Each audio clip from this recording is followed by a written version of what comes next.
Magandang gabi po o araw sa inyo. Ako po si Paing at gusto ko pong ibahagi sa inyo ang isang karanasan namin noong kabataan ko.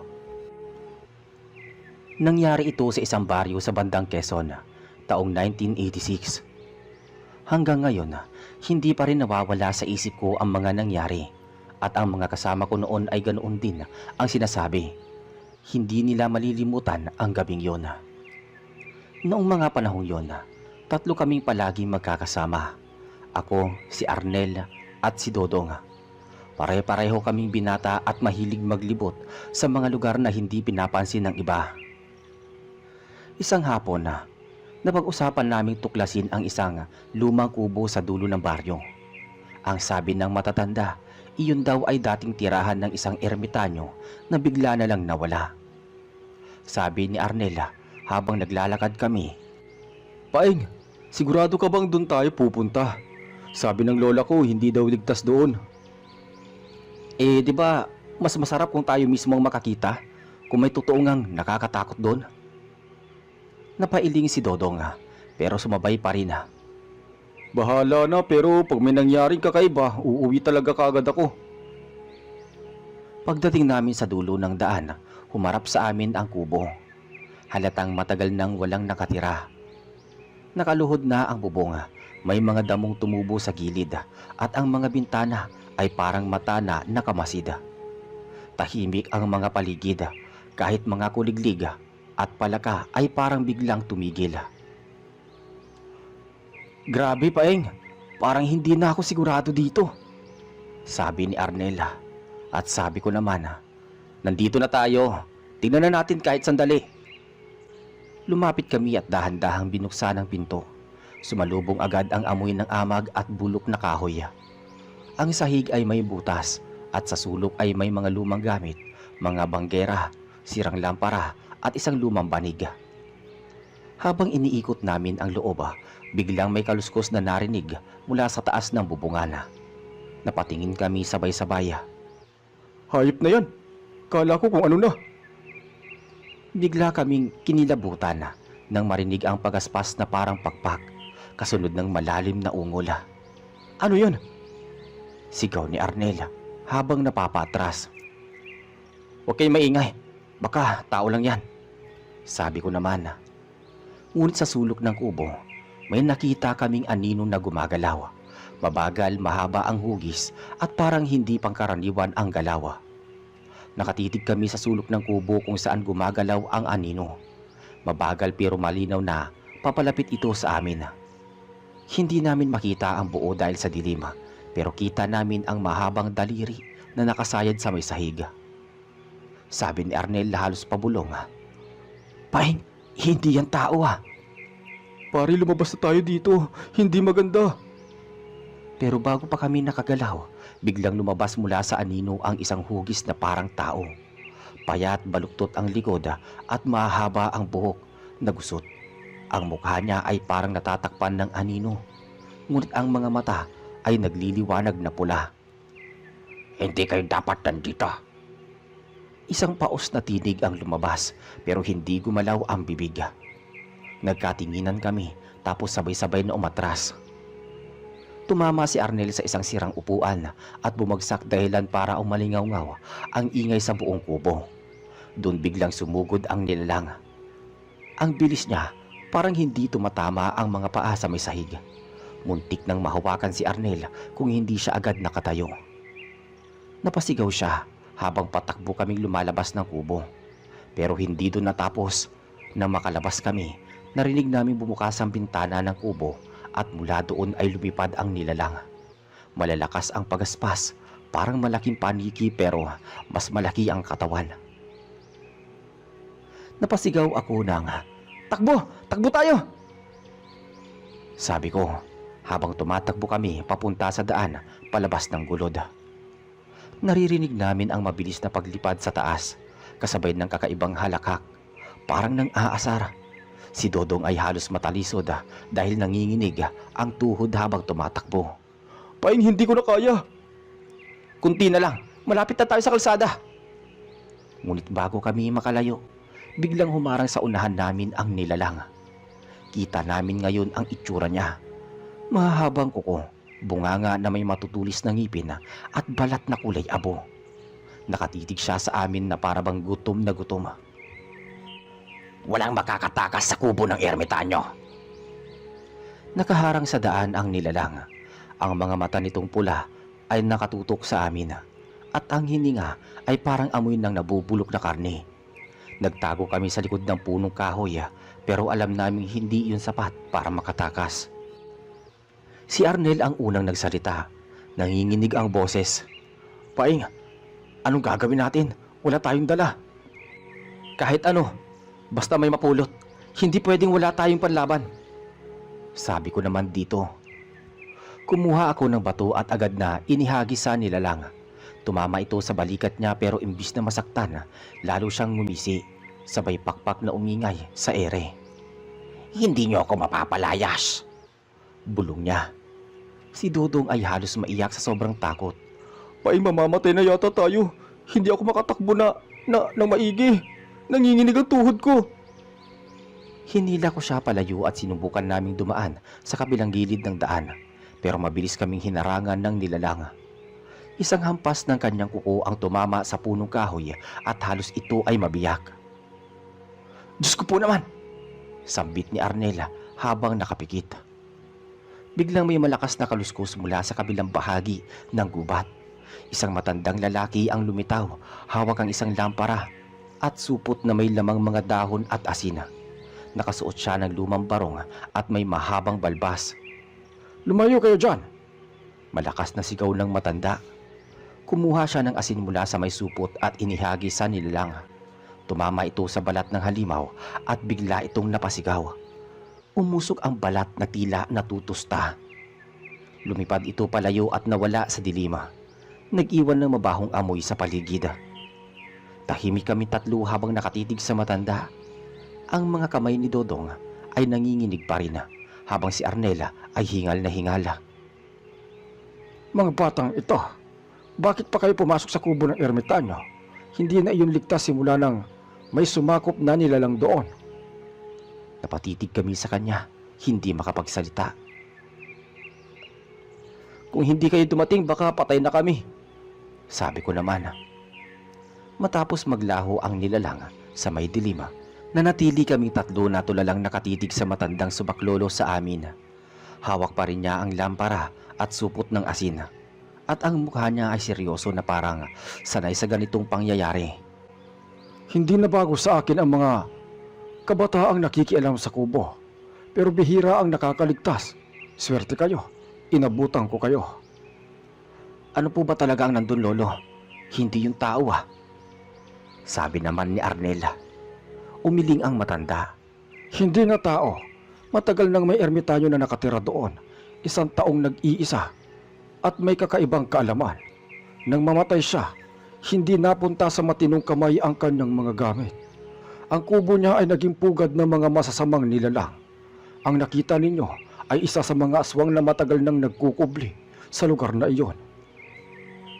Nagkatingin kami ni Dodong at Arnela. At sabi ko dito, Lolo, ibig sabihin, hindi lang iisa ang nandoon?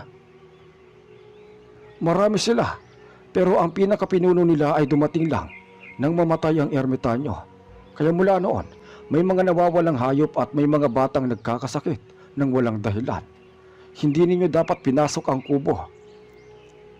Lolo, kung ganun, hindi ba delikado para sa buong baryo, baka sumalakay sila?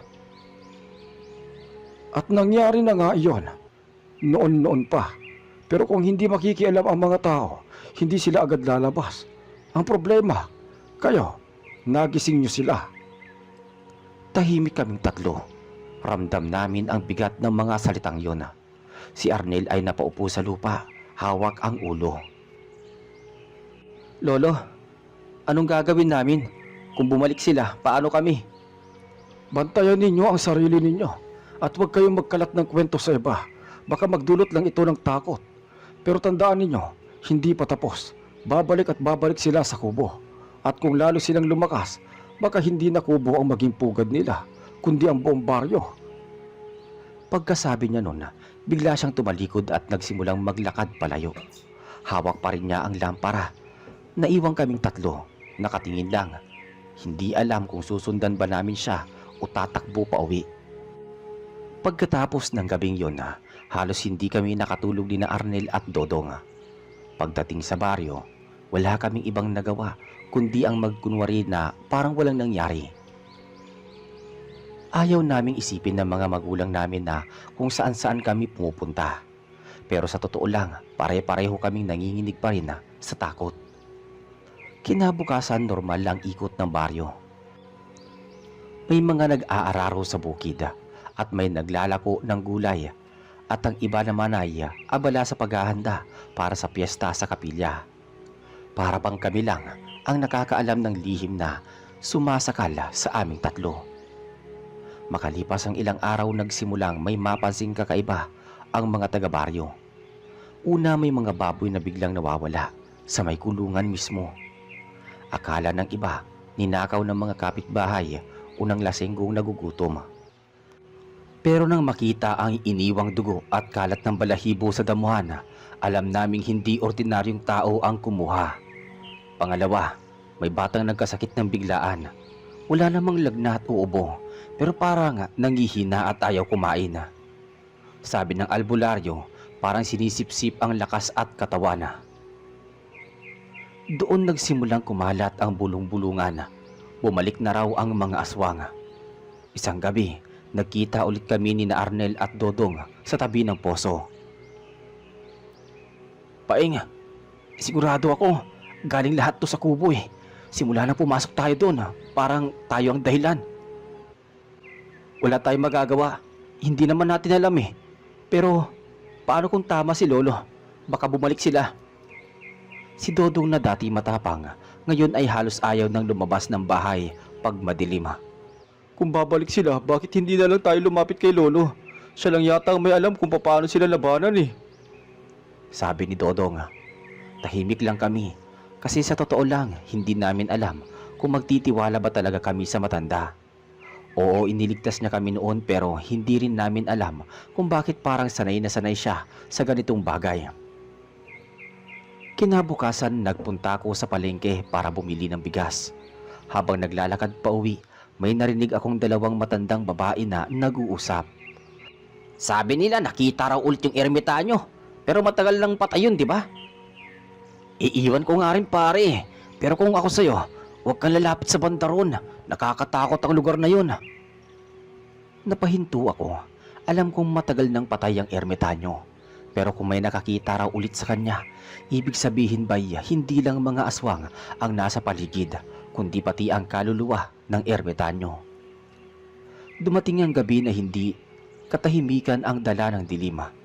Habang nakaupo ako sa harap ng aming bahay, narinig ko ang mga aso ng kapitbahay na sunod-sunod ang tahol. Halos mabaliw sa ingay. Sumunod ay sigawan ng isang pamilya mula sa kabilang dulo ng baryo. Agad akong tumakbo papunta doon. Doon ko nadatnan sina Arnel at Dodong na naroon na rin. Ang isang baboy sa kulungan ay gutay-gutay, parang may malalaking kuko na bumaon sa laman at bago ito pinilas. Ang dugo ay kumalat hanggang sa bakod at parang may bakas ng paa na hindi tao. Mahaba at matutulis ang mga daliri. Paing, ito na nga yata, bulong ni Dodong. Halos nanginginig ang tuhod. Hindi tayo pwedeng tumayo lang dito. Kung hindi tayo kikilos, baka tao ang susunod nilang kunin, sabi ni Arnel. Kinabukasan, nagtipo ng ilang taga-baryo sa harap ng kapilya. Ang usapan ay iisa: paano mapipigilan ang sunod-sunod na nangyari. Ang mga matatanda ay nagbigay ng payo: maglagay ng bawang sa pintuan, magtabi ng buntot pagi at maglagay ng asin sa paligid ng bahay. Tahimik lang kaming tatlo. Alam namin sa sarili namin na may alam kami na hindi nila batid. Hindi lang basta aswang ang nakikita, kundi isang grupo na galing mismo sa kubo ng ermitanyo. Lumapit sa amin ang matandang tumulong. Nakikita ninyo, unti-unti na silang lumalakas. Kung hindi natin haharangin, baka hindi na lang mga hayop ang mawala. Nagkatingin ng kaming tatlo. Doon namin naisip na baka oras na para humingi ng tulong sa kanya. Gabi na nang puntahan namin ang kubo ng matanda. Nandoon pa rin siya, parang naghihintay sa amin. Lolo, kailangan na po namin ng tulong ninyo. Hindi lang po hayop ang kinukuha nila. Baka buong baryo ang kapalit. Tumingin siya sa amin ng matagal bago sumagot. Kung talagang handa kayo, may kailangan kayong gawin. Pero tandaan ninyo, hindi na kayo makakabalik sa dating buhay kapag pumasok kayo rito. Kasama na kayo sa laban. Tahimik si Dodong. Si Arnel bagamat nanginginig ay tumango naman. Ako man kahit natatakot ay nagpasya na wala nang atrasan. Pinasok namin ang kubo ni Lolo. Amoy insenso at mga tuyong dahon ng paligid. Sa mesa may mga bote ng langis, mga lumang papel na may kakaibang sulat at ilang gamit na hindi namin maintindihan. Bawat isa sa inyo, kailangan may hawak na proteksyon. Asin para sa katawan, langis para sa sugat, at dasal para sa lakas ng loob. Hindi sapat ang tapang lang, kailangan ninyong maniwala. Kumuha kami ng kanya-kanyang gamit. Habang hawak ko ang maliit na bote ng langis, hindi ko maiwasang magtanong sa sarili. Handa na ba talaga kami na susunod sa mangyayari? Makalipas ang ilang gabi, dumating ang kinatatakutan namin. Walang buwan, itim ang langit at ang paligid ay tahimik na tahimik. Nasa loob ako ng bahay nang biglang marinig ang iyak ng mga manok at ang pagtili ng isang ginang mula sa kabilang kalye. Agad kaming nagtakbo ni na Arnel at Dodong. Dala-dala ang asin, langis at mga gamit na ibinigay ni Lolo. At nang makarating kami sa bakuran ng kapitbahay, tumambad sa amin ang isang anyo. Mahaba ang buhok, maputla ang balat, at ang mga mata ay kumikislap na pula. Nakahawak ito ng manok na parang laruan at saka biglang pinunit gamit ang mahabang kuko. Sumigaw ako at sinabi ko kay Arnel ang asina. Inihagis ni Arnel ang isang dakot ng asina papunta sa nilalanga. Parang nasunog ang balat nito at napatras siya habang umuungol ng malakas. Doon ko napatunayang totoo ang sinasabi ni Lolo. Takot sila sa asina. Bigla pang lumitaw ang dalawa pang nilalang mula sa gilid ng punong saging. Isa iyong baluktot ang likod at mahaba ang dila na parang ahas, at ang isa namay parang tao pero ang mga mata ay puro itim. Palibhasa, 3 na silang kaharap namin. Napatras kaming lahat. Paeng, hindi natin kaya. Sigaw ni Dodong. Hindi pwede, Dodong. Kung tatakbo tayo, mas lalo silang lalakas. Lumapit ang isang nilalang kay Arnel. Agad niyang binuksan ang bote ng langis at ibinuhos ito sa lupa bago nagdasal ng mahina. Sa hindi may paliwanag na paraan, biglang tumigil ang nilalang at umatras para bang natakot sa amoy at dasala. Nang akala namin ay katapusan na, biglang lumitaw si Lolo dala ang lampara. Umalingaw-ngaw ang tinig niya habang may hawak na pamalo, parang yari sa kahoy na may ukit. Lumayas kayo sa lugar na ito. Sigaw niya, sabay hampas ng pamalo sa lupa. Isang nakabibinging sigaw ang sumunod mula sa mga nilalang. Parang nasusunog sila sa liwanag ng lampara. Isa-isa silang naglaho, nagmistulang usok at tinangay ng hangin. Naiwan kami na hingal, nanginginig pa rin ang tuhod sa takot. Ngayon nakita nyo na. Hindi sila basta-basta. At tandaan ninyo, ang bawat laban ay nagpapalakas din sa kanila. Kung hindi natin tatapusin ang pinagmulan, babalik at babalik sila. Sa kubo ng ermitanyo? Tanong ni Arnel halatang pagod at takot. Tumango si Lolo. Oo, doon lahat nagsimula at doon din dapat matapos. Kung hindi buong baryo ang malulunod sa kadiliman. Nagkatinginan kaming 3. Doon namin napagtanto na hindi na ito basta kwento ng takot. Nasa gitna kami ng labanan na baka hindi namin matakasan. Kinabukasan, matapos ang laban, hindi naging tahimik ang baryo. Kahit walang nagsasalita ng direkta tungkol sa nakita naming mga nilalang, ramdam sa bawat tao ang takot. Ang mga pinto ay laging nakasara bago magtakip silim. Ang mga aso ay palaging nagbabantay, tila alam nilang may masama sa paligid. Kami ni na Arnel at Dodong ay nagpunta muli kay Lolo. Pagdating pa lang namin sa kanyang kubo, para bang alam niya niyang darating kami.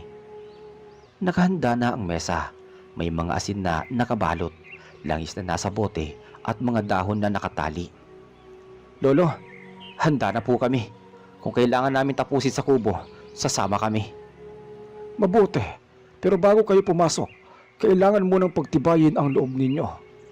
Kapag nag-atubili kayo sa loob, doon sila magtatagumpay. Pinaupo niya kami sa paligid ng apoy. Sa bawat isa sa amin, binigyan niya ng maliit na kahoy na may ukit na parang anting-anting. Ito ang magsisilbing panangga sa inyo. Hindi ito sapat para talunin sila, pero makakatulong para hindi kayo kaagad mapasok ng kanilang kapangyarihan. Paliwanag ni Lolo. Nagpausok siya gamit ang tuyong dahon at itinapat sa amin. Amoy mapait, nakakasulasok. Pero ramdam ko nga gumagaan ang dibdib ko habang dumadaan ang usok sa katawan ko. Paeng, ikaw ang pinakamalakas ang loob sa inyong tatlo. Ikaw ang uunahin nilang lapitan. Huwag kang bibigay. Tumingin ako kina Arnel at Dodong. Alam kong pare-pareho kami kinakabahan. Pero wala nang atrasan. Gabi nang magsimula kaming maglakad papunta sa dating kubo ng ermitanyo. Ang daan ay madilim at tanging lampara ni Lolo ang nagsisilbing ilaw. Habang papalapit kami, naririnig namin ang mga huni ng paniki at ang hangin ay malamig na parang may kasamang bulong. Arnel, naalala mo ba yung una tayong pumasok dito? Hindi ko akalaing babalik pa tayo. Hindi na natin yun pagpipilian pa.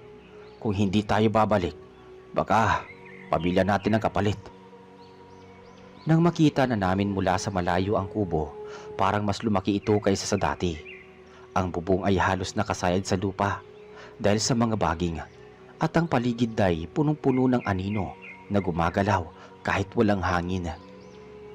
Huminto si Lolo sa tapat ng kubo. Itinaas niya ang kanyang lampara at binikas ang isang dasal na hindi ko maintindihan. Bigla namang lumakas ang hangin at ang mga anino sa paligid ay nagsimulang kumilos. Parang may buhay. Tandaan, lahat ng nasa loob nito ay hindi ninyo dapat katakutan. Takot lang ang puhunan nila. Wika ni Lolo. Ngayon magsimula na tayo. At sabay-sabay naming tinawid ang bakuran, papasok sa mismong pugad ng kasamaan. Pagbukas ng pintuan ng kubo, sumalubong agad ang amoy ng bulok na karne at usok ng kandila. Madilim sa loob, tanging liwanag ng lampara ni Lolo ang nagbigay ng anino sa mga dingding na yari sa kawayan. Doon namin napansin ang mga nakasabit na mga bote na may lamang likido, mga buto ng hayop at mga papel na puno ng kakaibang sulat. Habang naglalakad kami, ramdam kong may mga matang nakatingin mula sa bawat sulok. Ang sahig ay malamig na parang bato at ang bawat yapak namin ay may kasabay na lagitik. Paeng, parang may gumagalaw sa taas. Nilingon ko siya pero hindi ko nasagot sapagkat mula sa kisame, unti-unting bumaba ang isang anyo. Parang tao pero mahaba ang mga braso at ang mukay wala ng laman kundi balat at matatalim na ngipin. Arnel, asin daw! Sigaw ko kaagad. Dinakma ni Arnel ang supot ng asin at inihagis sa nilalang. Nag-ungol ito ng malakas at napatras pero hindi ito nawala. Sa halip nagsilabasan pa ang dalawa pang nilalang mula sa likod ng dingding. Isa ay may mahahabang kuko at ang isa na may parang lumilipad na paniki na kasinlaki ng tao. Nagtipon kaming tatlo sa gitna habang si Lolo ay itinaas ang lampara. Bigla niyang hinampas ang sahig gamit ang kanyang pamalo at binigkas ang dasala.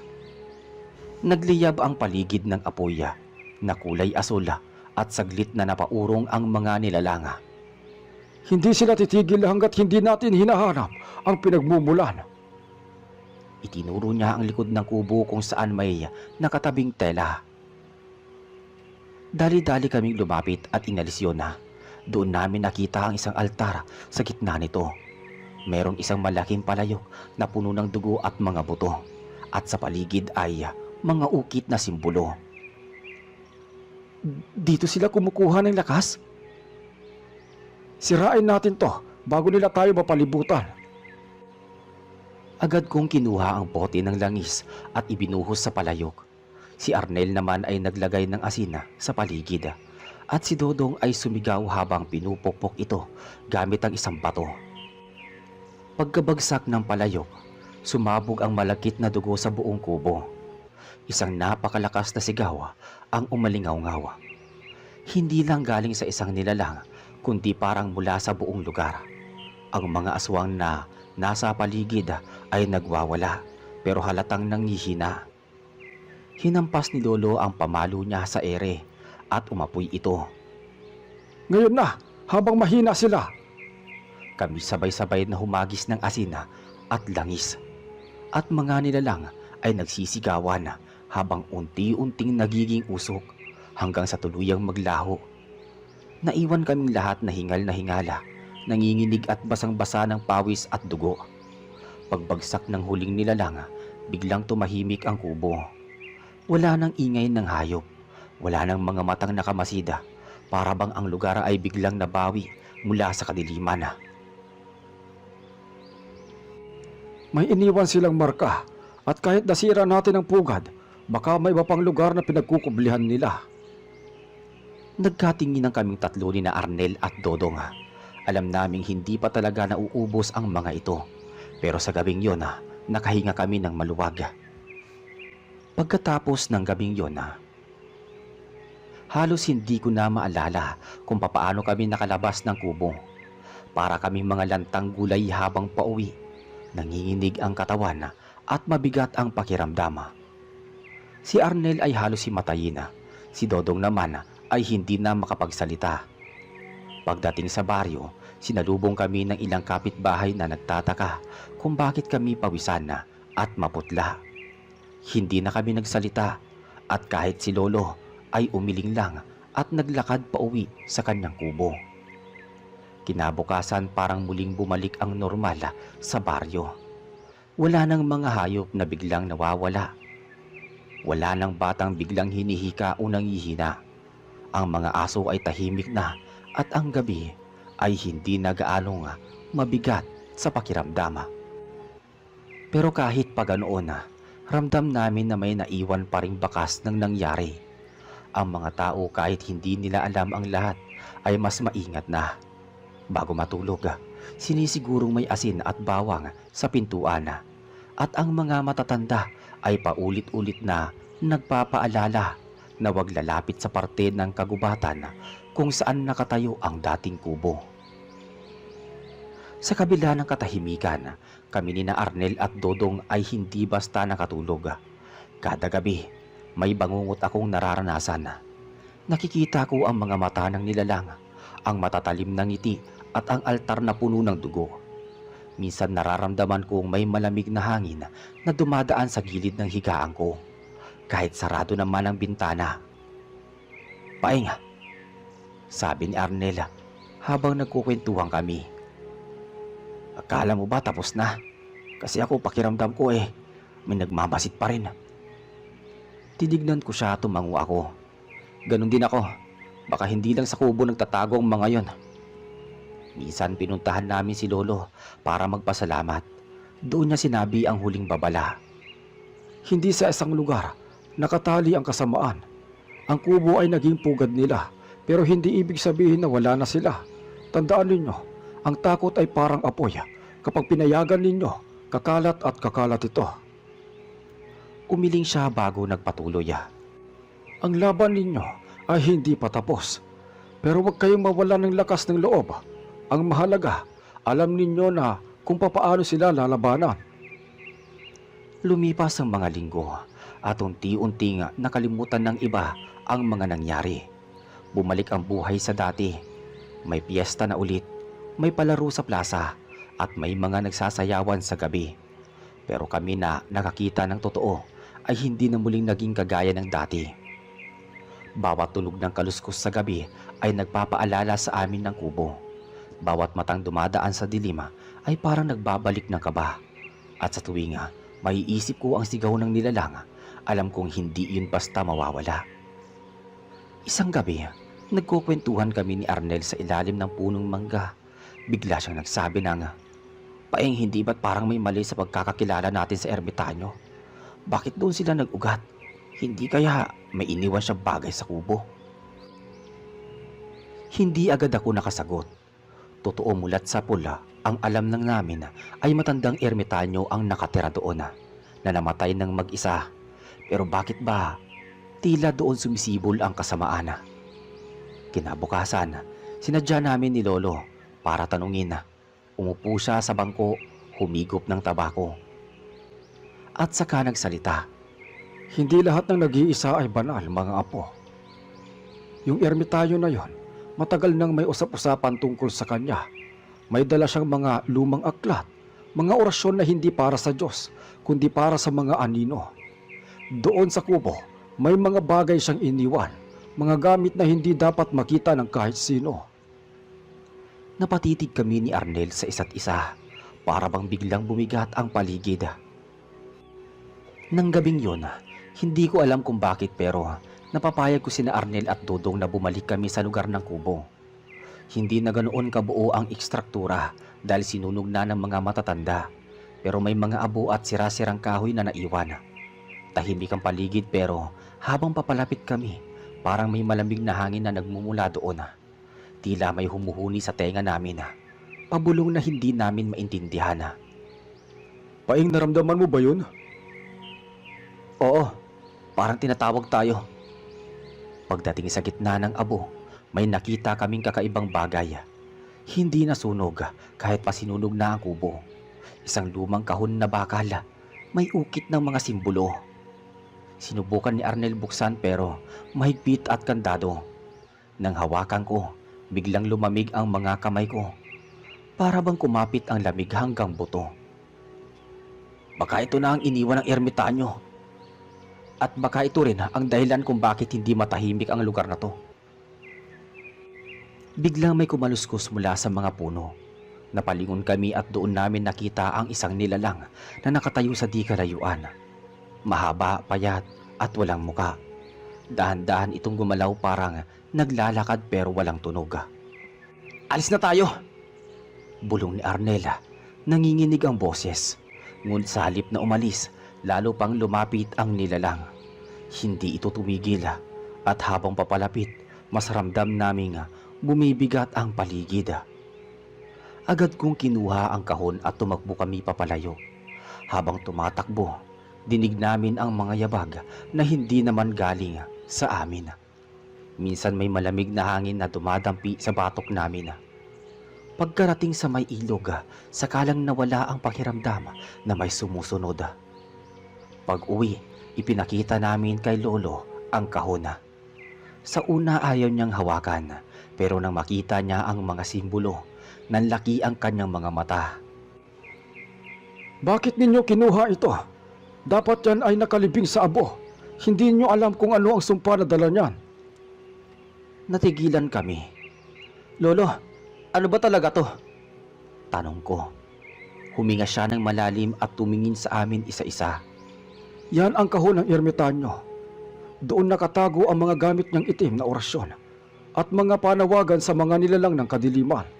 Habang nasa inyo yan, hindi kayo titigilan ng mga ito. Magdamag akong hindi nakatulog.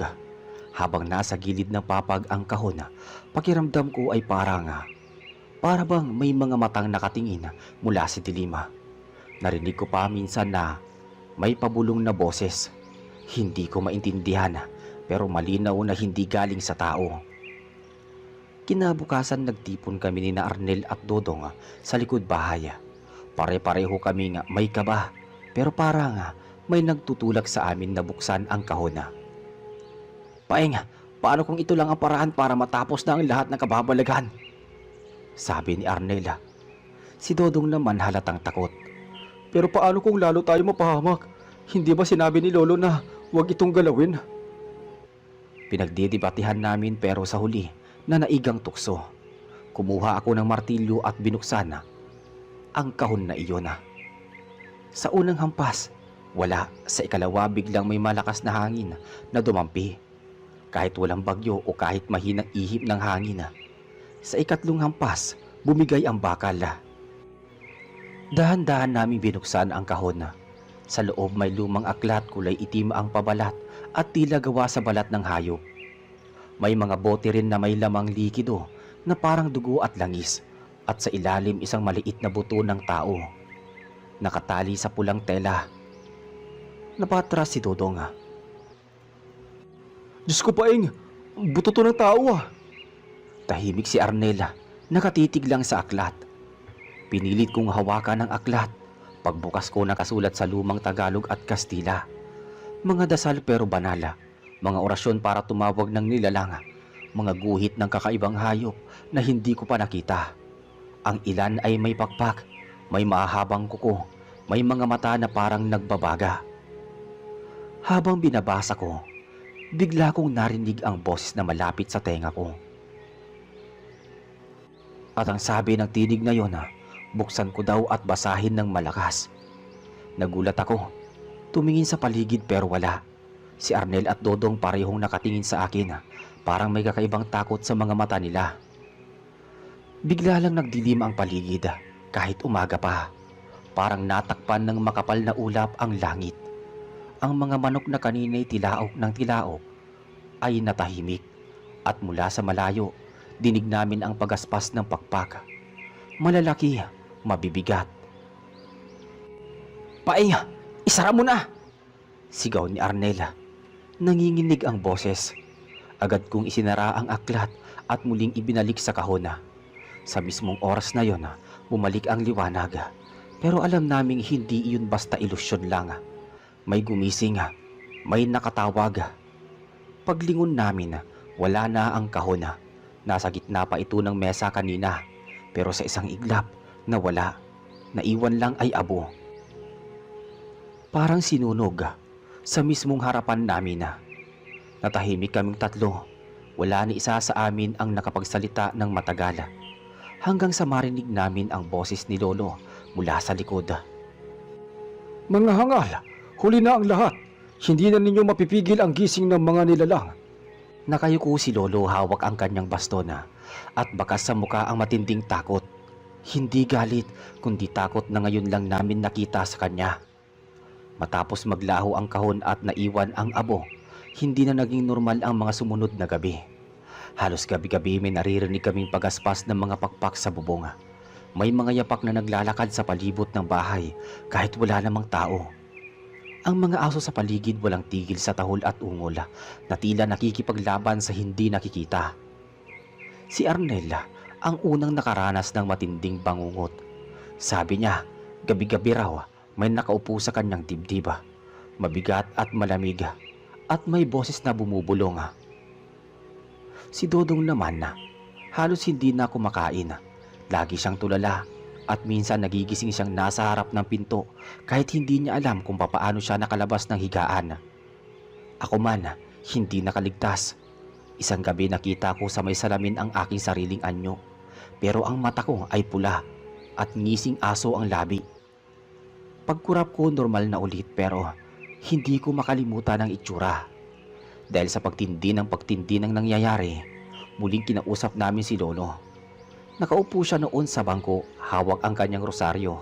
Seryoso ang kanyang muka habang nagsasalita. Mga apo, hindi ordinaryo ang nilaro ninyo. Hindi basta engkanto o multo ang ginising ninyo, kundi mga espiritong pinakawalan gamit ang itim na orasyon. Hindi sila titigil hanggat may nakuha silang kapalit. Napatitig kami kay Lolo. Anong dapat namin gawin, Lo? Isa lang, huwag ninyong patuluyin na pagbigyan ng takot ang mga nilalang. Magdasal kayo, manatili sa loob at iwasang sundin ang kanilang bulong. Kapag may humiwalay sa inyo, siya ang unang kukunin. Dumating ang gabing hindi namin malilimutan. Malakas ang hangin, walang buwan at ang paligid ay parang balot ng usok. Sa bubong ng bahay, sunod-sunod ang kalabog doon. Para bang may mabibigat na nilalang na naglalakad. Sa labas, nakita namin ang figura ng mga nilalang. Mahaba ang kuko, Nakayuko ang katawan at may pakpak na parang paniki. Paeng, nandyan na sila. Si Dodong naman nakaluhod, umiiyak at paulit-ulit na sinasabi na, Hindi ko na kaya, hindi ko na kaya. hawak ko ang rosaryo ni Lolo, mahigpit kong idinikit sa dibdib. Pinilit kong manalangin kahit nanginginig ang labi ko. Maya-maya dumagundong ang bubong at biglang bumukas ang bintana kahit nakasara ito ng mabuti. Isang malamig na hangin ang pumasok at sa isang iglap nakita naming tatlo, ang tatlong aninong pumasok sa loob. Isang kaluluwa ang kailangan. Bulong na parang sabay-sabay na boses. Bago pa kami makagalaw, biglang tumayo si Lolo bitbit ang baston at rosaryo. Pumasok siya sa gitna ng mga kalaban at sabay sabi nga, Ako ang kapalit. Ako ang haharap sa sumpang iniwan ng ermitanyo. Huwag ang mga apo ko. Nagkatinginan kami, pero bago pa namin siya mapigilan, umilaw ang rosaryong hawak niya. Ang mga nilalang ay napatras pero unti-unti silang sumama sa apoy na bigla na lang bumalot kay Lolo. Napasigaw na lang kami ng sabay-sabay. Pagkaraan ng ilang sandali nawala ang mga nilalang, nawala ang usok at bumalik ang katahimikan. Naiwan kami ni Arnel at Dodong, parehong umiiyak at hindi makapaniwala sa sakripisyong ginawa ng matanda. Kinabukasan dinala namin ng abo ni Lolo sa simbahan at doon siya inilibing ng maayos.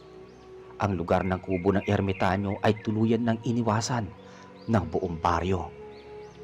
Lumipas ang mga taon pero hindi na namin nakalimutan ang mga naganap. Hanggang ngayon si Reggie, hindi ko alam kung tuluyang natapos ang sumpa o naghihintay lang ng susunod na makialam.